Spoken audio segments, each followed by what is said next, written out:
এক শহরে একদিন হঠাৎ খুলে গেল এক অদ্ভুত দোকান, যার সাইনবোর্ডে লেখা ছিল এখানে সময় বিক্রি হয়। ট্রান্সক্রিপশন। লোকজন হাসাহাসি করল, কেউ ভিডিও করল, সবাই ভাবল সময় আবার কেনা যায় নাকি।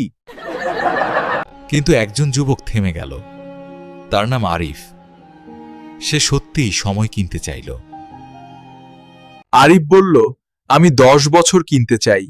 দোকানদার বলল, দাম আছে, কিন্তু টাকায় না, স্মৃতিতে। দোকানদার বলল, তোমার জীবনের সবচেয়ে প্রিয় স্মৃতি দিতে হবে। আরিফ দিল বাবার সাথে কাটানো শেষ বিকেল। হঠাৎ আরিফ বুঝল সে আর মনে করতে পারছে না তার বাবা কেমন হাসতেন। নাই পণ্যই দায়। আমি 10 বছর চাই না, আমি আমার বাবার স্মৃতি চাই। আমার বাবার স্মৃতি আমাকে ফিরিয়ে দিন।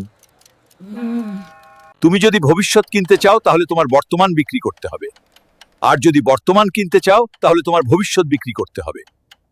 আরিফ বের হয়ে দেখল দোকানটাই নেই।